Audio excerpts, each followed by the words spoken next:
Hello, thank you for joining us on Nationwide. I'm Ruth Aguela. Terrorism is evolving in Africa, and so relevant players on the side of states must equally evolve with a more comprehensive and innovative approaches towards combating terrorism on the continent. This was the common ground of leaders at the high-level African Counterterrorism meeting holding in Abuja. President Bola Tinubu, who declared the meeting open with his counterparts from Ghana and Togo, believe the counter-terrorism solution must be all-encompassing. Nigeria remains firmly committed to fighting terrorism and violent extremism. They are our most urgent national security threat. Our counter-terrorism capabilities have been enhanced through enactment of Terrorism Prevention and Prohibition Act, establishing the National Counter-Terrorism Center, NCTC. We have and will continue to take bold steps in safeguarding our nation and the wider region. Our security forces continue to demonstrate great courage, dedication, and bravery in fighting against terrorism. I salute them. Often at great personal risk, I am grateful to the selfless work and sacrifice of these patriotic men and women. They are the best of the best.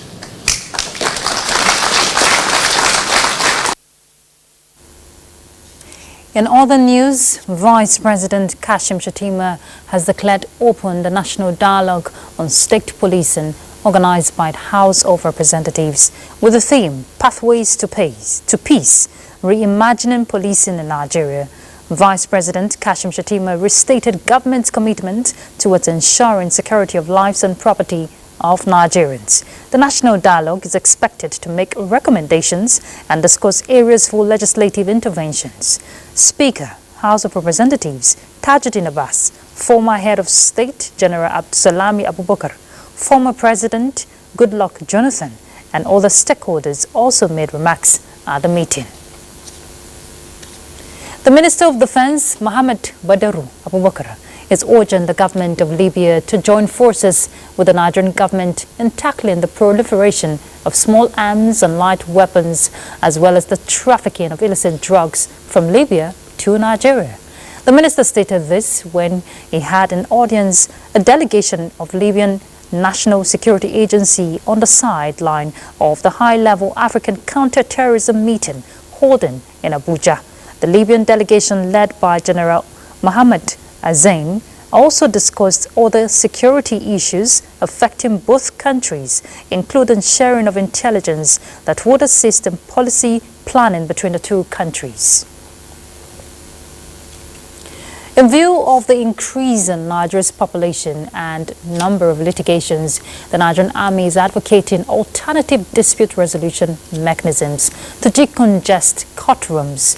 Defense correspondent Ismail Musa reports that the advocacy was made during a professional conflict management and alternate disputes resolution course organized by the Nigerian Army Resource Center, Abuja.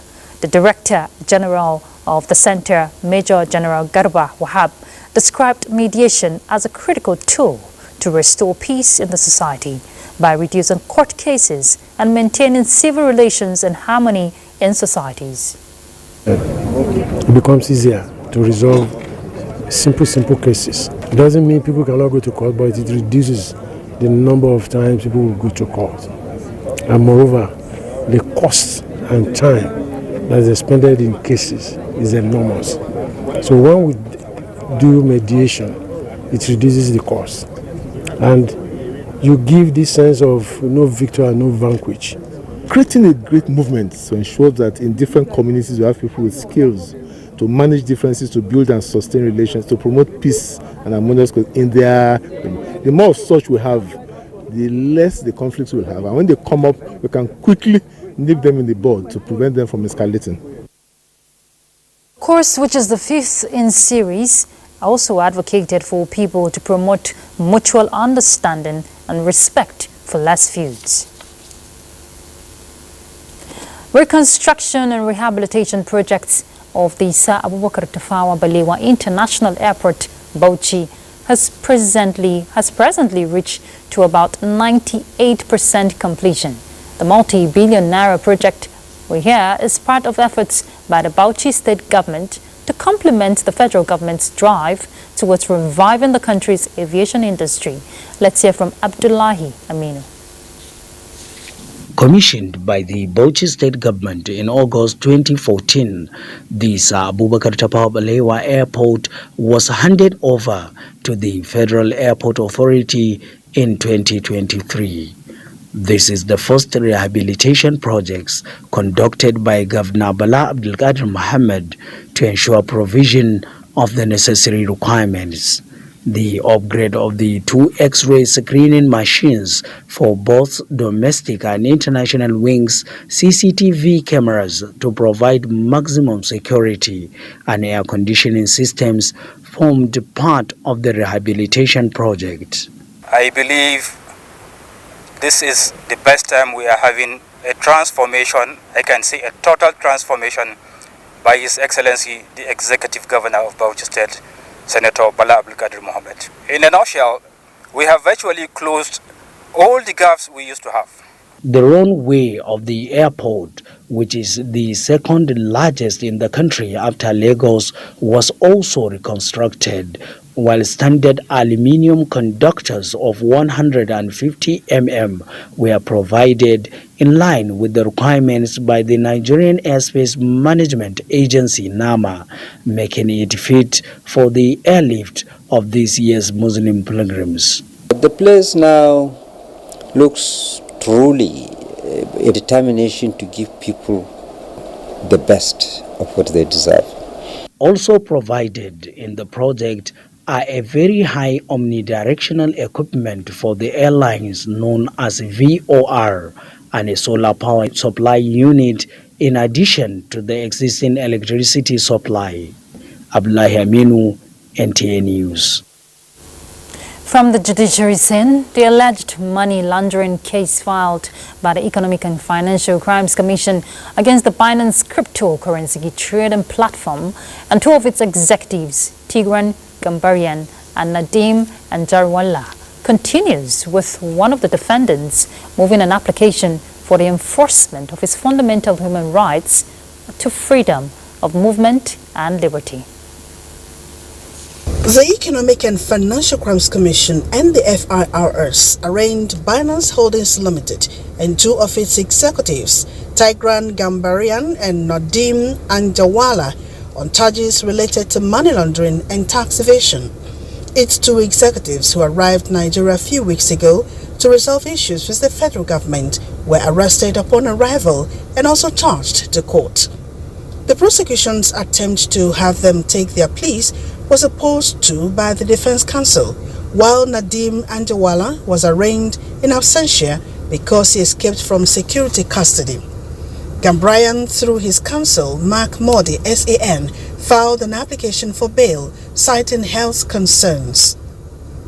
At Monday's proceedings, the prosecution counsel, Ekele Ihanacho, told the court of the need to study the application, having just been served with it.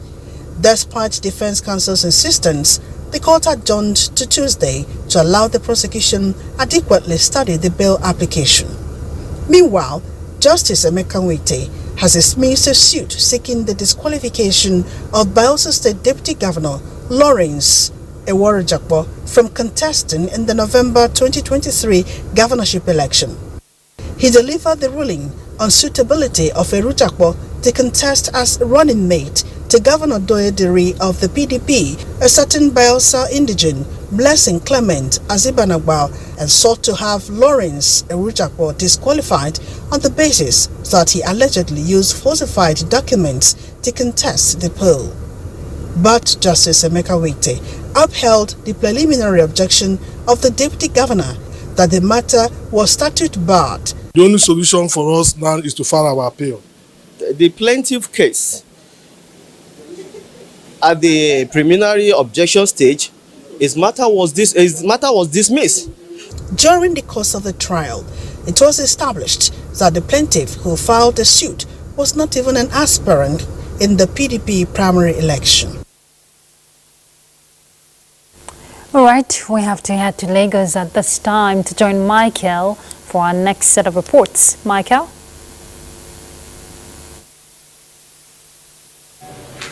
Good to see you, Ruth. The Federal Operations Unit Zone A of the Nigeria Customs Service says contrabands worth 36 billion naira were intercepted within 31 months, with 386 suspects arrested in connection with various infractions. The outgoing controller of the Federal Operations Unit Zone A, Hussein Ejibono, said this in Lagos while frowning at the recent trend of smuggling vehicles through the land borders. Guided by the mandate to reduce smuggling to the barest minimum, this platform provided another opportunity for the Customs Service to reassess its anti-smuggling intervention and re-strategize if needed. This time, these vehicles seized at various points along the land border were the bone of contention, with the customs agitated on why some Nigerians will buy expensive vehicles only to smuggle them into the country. If they have any claims, like submission of any valid document for them to show that duty was paid, we'll look at it. But if nothing is shown to us within 30 days of arrest, it's going to be converted to seizure. Also intercepted are these two 40-foot containers laden with ladies' handbags, shoes, and other items. The customs say such items are still on the prohibition list, while ongoing investigations centered around tracking the agents will reveal more details. Within 31 months, the Federal Operations Unit Zone A says 22 people were convicted for various offenses. Other successes recorded by the unit include improved suppression of smuggling by making more seizures and arrest of suspects to serve as deterrent to intending smugglers. While the customs plans to rejig its operational strategies, it is looking at the positives in its quest to reduce smuggling to the barest minimum. Chronic kidney disease, also called chronic kidney failure, describes the gradual loss of kidney function. Are your kidneys functioning optimally? I guess you might not know until you do a kidney function test. Experts are advocating healthy lifestyle to reduce kidney disease burden in the country. Kidneys are among the most important organs of the body.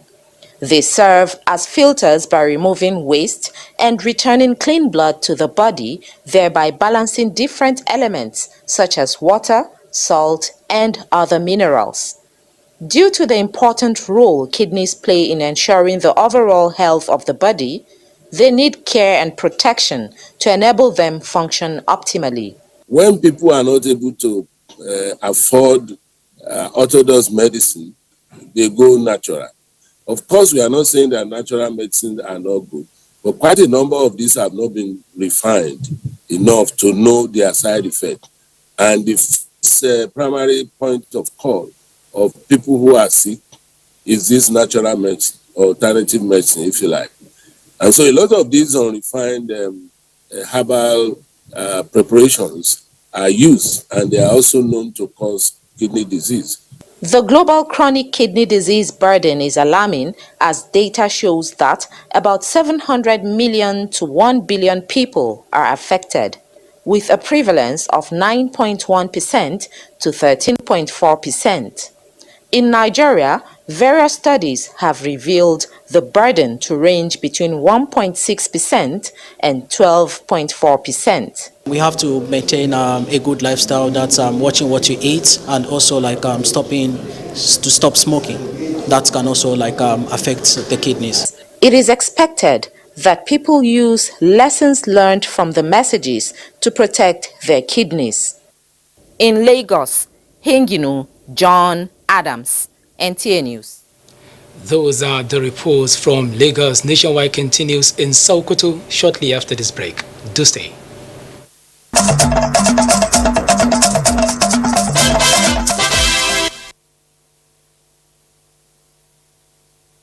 Good evening and warm welcome to Sokoto on Nationwide.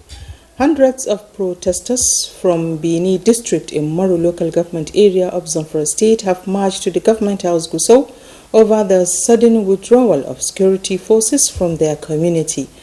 The peaceful protesters, including women and children carrying some of their belongings along with them, vowed not to go back to the village until troops are returned to their community. Jamil Ibrahim has more.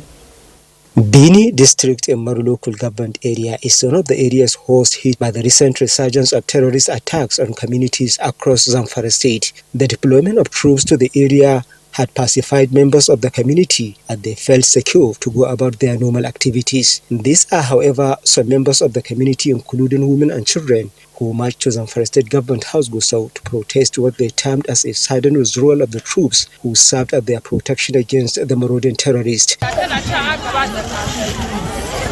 The peaceful protesters, who expressed displeasure over the condition of people of the community, said they do receive threat of attacks from the terrorists almost on daily basis. Zamfara State Commissioner for Education, Science and Technology, Malimora Toma Dawaki, who received the protesters on behalf of the state government, assured them that their grievance will be addressed. The Deputy Governor has reached out to Commandant Zamfara State Military, and the Commandant has assured us that they are going to send back the security apparatus that are going to man the town as they used to be, and where possible additional personnel will be given to ensure that there is total security in the place. Meanwhile, Zamfara State government says arrangements have been made to return the fleeing villagers to their community in the company of the security operatives. In Gusau, Jamilu Ibrahim, NTA News. The fight against the circulating vaccine drive polio virus type 2 and other child killer diseases has received a boost in Sokoto as the state government is collaborating with some international development partners teamed up to sensitize parents and caregivers on the importance of routine immunization. Bashir Ibrahim Nababa reports that this followed reported cases of the virus in the state. Out of the 17 states affected by the polio virus type 2 in Nigeria, Sokoto State recorded 61 cases which experts blamed on parents' refusal to avail their wards for immunization and security challenges in the state. The virus was declared as a public health emergency of national and international outbreaks that prompted the National Primary Healthcare Development Agency, Sokoto State counterpart, and international development partners to unite against the virus and other child killer diseases. Experts sensitized traditional leaders and parents on the dangers of polio virus type 2 and other child killer diseases and the benefits to be derived from administering of the polio vaccine to the children. The combination of azithromycin and the polio vaccination is aimed at boosting the immunity of the child, so that whatever we are targeting is for the child not to become sick, to be so immune to these diseases that the child doesn't even fall sick. Improve children's survival rates and reduce children's death rates, that's under 5 mortality, and that is why it has scaled up now to children between 1 to 59 months. Religious and community leaders were enjoined to play their roles in mobilizing the general public to accept the polio vaccines and routine immunization towards building a healthy society. From Sokoto, Bashir Ibrahim Nababa, NTA News. And that's it from here. It's back to Ruth in Abuja for the continuation of the news. Thank you very much, Asmao. The 2024 flood prediction by NIMET has raised concerns from relevant stakeholders to put in place measures for strategic interventions to mitigate the effects. Well, this is coming from Port Harcourt. Let's see that. Nigerian Meteorological Agency has sounded alarm on the looming threat of high flooding across the country this year. 148 local government areas, including regions in Lagos, Bayelsa, Rivers and Delta State, have been identified as high-risk zones. The federal government has taken proactive measures, notifying governors of the affected states of the impending flooding expected between April and November. As heavy rains set in, residents are urged to maintain clean gutters and avoid dumping waste in drains and waterways. Now, what we can do is to use the traditional approach. Involve the kings, the royal highnesses, the council of chiefs, the CDCs, the councillors, the local government chairman, to be involved. Let the people speak to their people. Well, the community is doing its little bits. We are carrying out sensitization to tell our people to be prepared that the flood is coming again.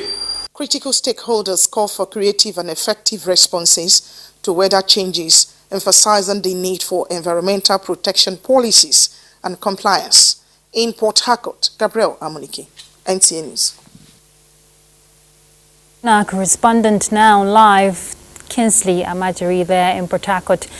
Kinsley, of course, Port Harcourt is a riverine city, and I'm sure it's good that relevant stakeholders are already putting in measures to mitigate the effects of what they have foreseen may likely happen. So what do you have for us? Ruth, I'd like to welcome you to Port Harcourt. Of course, you know, Port Harcourt and River State at large is one of the flood-prone areas, and also rightly mentioned in the forecast for 2024. In earnest, the state government has embarked on the silting of the canals, especially Ntawamba Creek, which is very, very key to the flow of underground water in the city of Port Harcourt. And beside what the government is doing, we've seen individual efforts within the city metropolis to clean up drains and also canals and creeks within the various communities. But now, aside from that very effort that we have seen that is ongoing currently in preparation for the predictions, those who live within the coastal areas, which have always been majorly affected by the flood prediction since 2012, they are very much concerned with this latest forecast. And indeed, they want the authorities to begin to take actions, in earnest, proactive actions that will help mitigate their concerns. I've spoken to some of the stakeholders who are from the Orashi region, which is one of the areas that is majorly hit because Orashi, people that live within that Orashi zone, the tributary of the River Niger, they have always borne the impact of this flood. They want the authorities, the state government, NEMA, and all relevant authorities to begin to, when they talk about identify higher grants, also there should be constructions, efforts to provide places that they could go. They made references to their past experience when the actions, the response appears to be belated, so to speak. They want proactive actions this time around. And some of the key stakeholders within those areas also want public enlightenment to be intensified across the communities, also to keep the people abreast of the development, and also to inform them of what actions they should take when the impending flood eventually comes. In all of this, I would say people are just their collaboration at the moment to see to the fact that when this flood comes, it will not come to people by surprise. Kinsley, you've captured so much for us, and let's hope that those concerned, those in the coastal areas, are willing to move when this response team comes around. And it's good that advocacy will be intensified following what you've just narrated to us. Thank you very much, Kinsley, for that. Thank you. Thank you. All right, we're on to politics. Governor Lucky Aiyedatiwa has been declared winner of the Ondo State All Progressives Congress APC governorship election. Governorship primary election held last Saturday. Well, the governor was declared winner by the chairman of the APC Governorship Primary Election Committee and governor of Kogi State, Ahmed Usman Udodo in Akure. Abiola Ario reports. Lucky Orimisan Aiyedatiwa is hereby returned elected and he is declared the winner. Having won in 16 out of 17 local government areas where the primary election was conducted, the Kogi State Governor said the result, as announced, is subject to ratification by an emergency APC Special Congress with 5 delegates from each of the 203 wards affirming the victory. We must set aside our differences and unite behind our candidates, as the case may be. Supporters of the governor and party leaders react to the declaration. I'm excited because the will of the people had actually come to pass today. Reconciliation has just started. We're a party, we're a strong party, we'll be stronger. The governor appreciated President Bola Tinubu and the leadership of the party from the national to the state, as well as local and ward levels for his emergence, while acknowledging other aspirants and stakeholders for the successful conduct of the primary. He underscored the need to close ranks and put aside discordant tunes ahead of the bigger task of winning the governorship election as a party come November 16, 2024. This is not the time to hold grudge against one another, but for all of us to come together to work for the success of our great party, so as to remain in power. The primary election did not, however, hold in a federal local government area as a result of violence. In Akure, Abiola Rio, NTA News. And developments from Edo State, we hear INEC has published the final list of candidates for the Edo State governorship election following the conduct of party primaries. A statement by INEC National Commissioner for Information, Sam Olumekun, indicates that 17 political parties are fielding candidates in the election, and their names and credentials have been published at the INEC office in Edo State. However, some political parties conducted fresh primaries to replace their earlier nominated candidates. The Action Alliance and African Democratic Congress replaced their governorship candidates and their running mates, while the African Action Congress, All Progressives Grand Alliance, Boot Party, and the New Nigeria People's Party replaced the running mates. With the publication of names, the next activity is commencement of campaign from Wednesday, 24th April 2024, and will end at midnight on Thursday, 19th September 2024. Governor Basi Otto says the All Progressives Congress in South Zone is not relenting in efforts aimed at increasing the number of states in the zone governed by the party. The governor said this during a meeting convened by executives of the All Progressives Congress in Calabar. Justina Etienne reports. The closed-door meeting was an avenue to deliberate and fashion out ideas to strengthen the party in the South-South zone, as well as tackle other issues affecting the party. Fielding questions from journalists, Governor Tu assured to align with President Tinubu's renewed hope agenda to deliver the dividends of democracy to the people. We all know what the renewed hope agenda is, which is, of course, what I've been preaching here also. And our own, you know, is the people's first. So people's first plus renewed hope means quantum progress. We needed to come together as a family to put heads together in order to deepen APC in the South-South. Vice Chairman, All Progressives Congress, South-South Zone, Victor Gaydom, says discussions in the meeting were also targeted towards enhancing the chance of the party to emerge victorious in the forthcoming Edo governorship poll. It's a family meeting, family union, a family discussion, and is intended to better our own party and reposition the party towards success in the region. Though Cross River is the only state governed by the APC in the South-South zone, APC chieftains are optimistic that soon the whole of South-South will be captured by APC. In Calabar, Justina Etam, NTA News.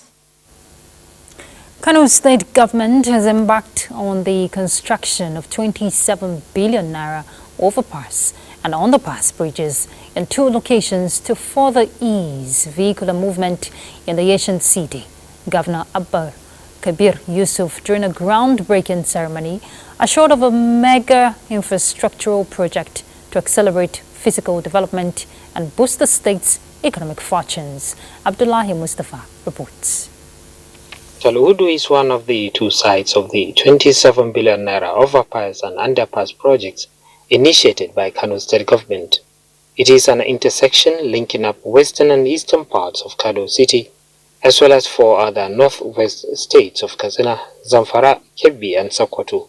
This particular point has over the years been characterized by traffic congestion, especially during morning and evening hours.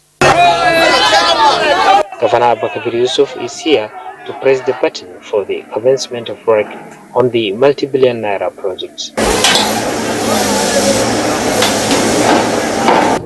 We want the good people to understand the peculiarities and give maximum cooperation to this company as well as all the security agencies involved so that collectively we can do what is right to ensure that the project is completed on time. Commissioner for Works and Housing Marwan Ahmed told the governor that to ensure free flow of traffic, diversion routes have been created for road users.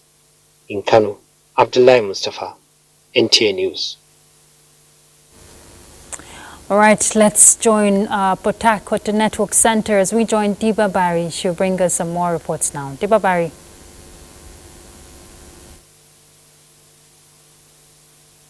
And welcome to Port Harcourt. The Nigerian Navy ship Pathfinder at the first quarter route march says the command is repositioned for total onslaught against economic saboteurs in the nation's maritime domain. Commander NNS Pathfinder Commodore Desmond Ibu disclosed this shortly after the first quarter route exercise in Port Harcourt. Kingsley Amaji reports. And coastlines provide the turf of operation for officers and men of Nigerian Navy ship Pathfinder in discharge of their constitutional responsibility of protecting Nigeria's territorial integrity. The first quarter of 2024, no doubt, recorded sustained fight against criminal elements sabotaging the nation's natural resources. The physical exercise is a key component of military service for the Nigerian Navy ship Pathfinder here in Port Harcourt. This route exercise is part of the activities to keep men and officers of the service fit. Know that a very healthy service, very healthy officers and men will be able to discharge their duty and they'll be able to face the enemy, because if they are healthy, both physical and mentally, they will be able to do their work creditably well. The commander, NNS Pathfinder Desmond Ibu, warns those engaging in illegal oil bunkering and other nefarious activities within the nation's maritime domain not to test the might of the Nigerian Navy, saying the months ahead would witness total onslaught against criminal elements sabotaging the nation's economy. From oil theft to kidnapping to cultism to sea robbery, they must desist from it, and we are ready for them. The exercise covered a total of 15.7 kilometers. In Port Harcourt, Kingsley Amajiri, NTA News. Given the importance of the Earth and its indispensable role in human existence, April 22 annually is observed as International Mother Earth Day. Gabriela Monike reports that the day set aside by the United Nations to lend support to environmental protection is themed Planet versus Plastics.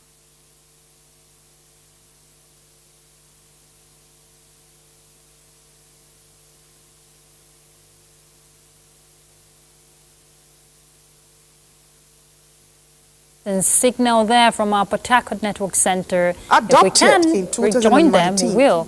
Well, I can hear some voices, but let's take a break. We're back.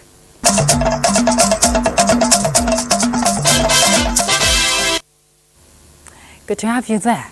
The Christian Evangelical Fellowship of Nigeria welcomes its new General Overseer, Reverend Malaika Ogaku, following a valedictory service in honor of the outgoing General Overseer, Reverend David Bala Usman.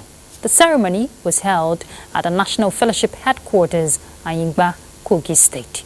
Michael Abije reports. The church reached another milestone by appointing its third General Overseer without any interim arrangements. Little wonder, I said, it is not those who say, Lord, Lord to me that will make it, but those who do what? Who do the will of the Father. The new General Overseer, Reverend Malachi Ogaku, promised to stay focused on his duties. By the special grace of God, because he has chosen me and he has called me into this position, I have made up my mind to submit totally to him, to use me the way he wants to use me. The previous General Overseer, Reverend David Bala Usman, expressed happiness for his successful 5-year tenure and advised his successor to remain committed. He should be intimate with God for a sense of direction from above. The world is a stage, and everybody has to play his own part. The ceremony took place at the CFM National Fellowship Center in Anyigba, drawing religious leaders and members from across the country. Michael Abiji, NTA News.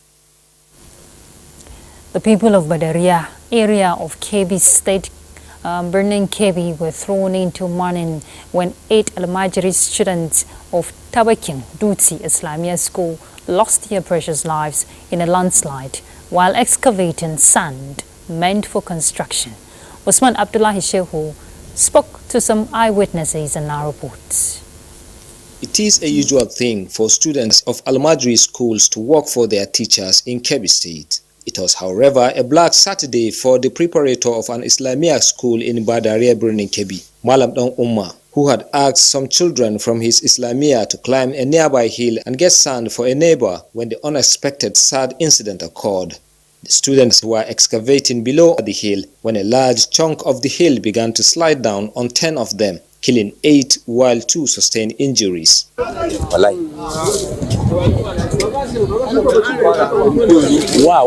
2 students who survived sustained various degrees of injuries, including fractures.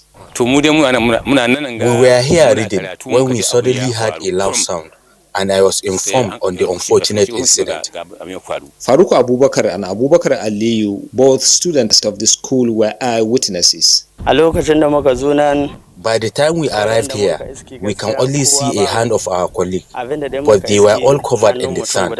It was only when we started digging that we saw others.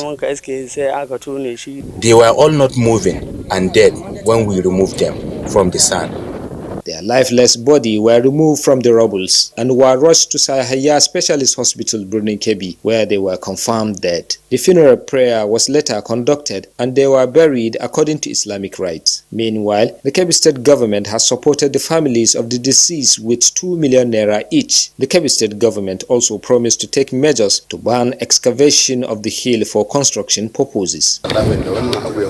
With this unfortunate incident, government will secure this place. We will not even allow people to go closer. This hill behind me is where the unfortunate incident happened, and the people around here say such of an incident have never happened here before. It is a place where they usually excavate sand to build their houses. The Joint Admissions and Matriculation Board has sanctioned some officials over the harassment of a female candidate wearing hijab to the examination hall.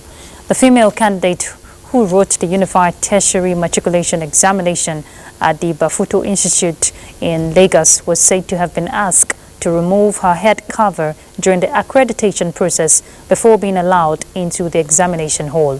A statement by the head of public affairs of the board, Dr. Fabian Benjamin, says the board regrets the incident.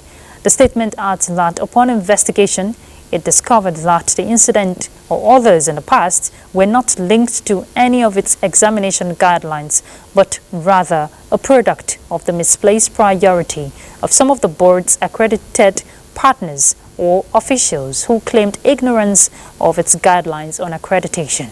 The board assures Nigerians that the issue will be properly investigated so as to prevent reoccurrence. We had to just now to join Bilkisu. Bilkisu?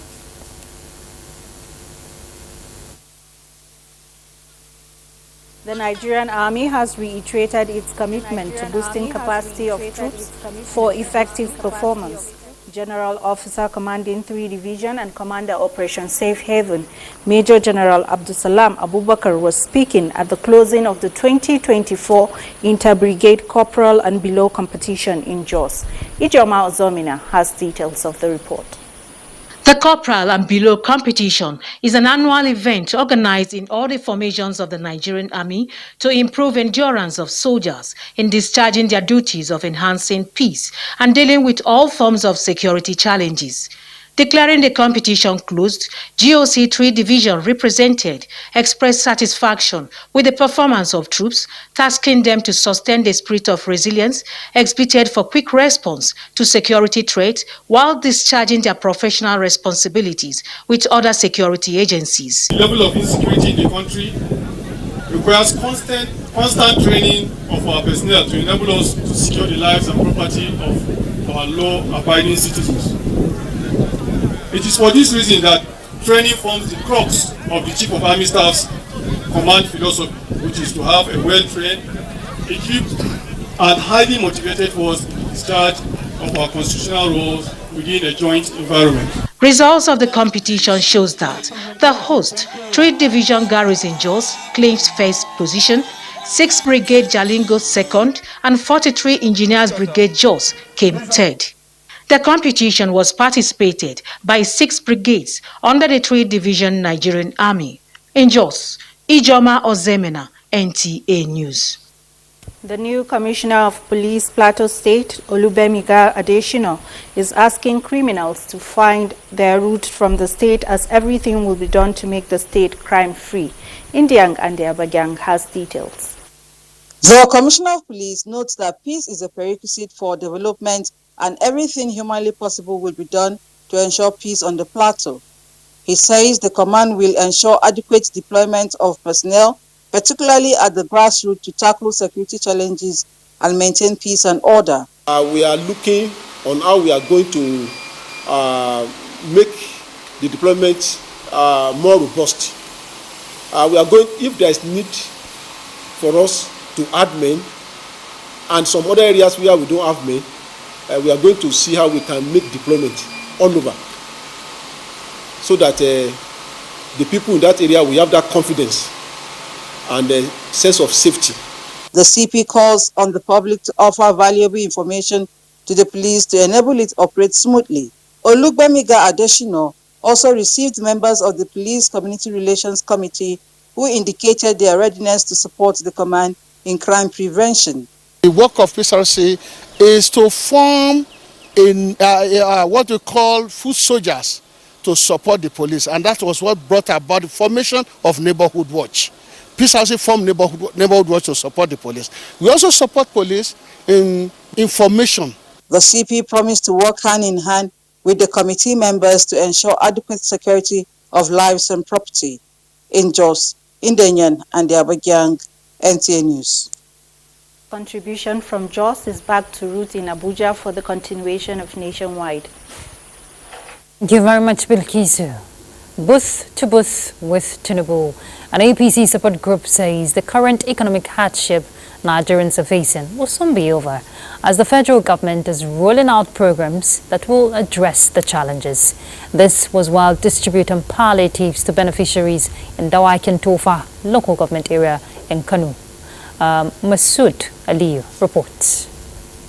The Booth to Booth with Bola Tinubu initiative is on a nationwide project to provide relief to communities in need. This time, the support group is reaching out to beneficiaries in Dawakin Tofa local government area of Kano State. This a very, very good initiative, and I call the other association or group who copy an example from the leadership of Boost to Boost.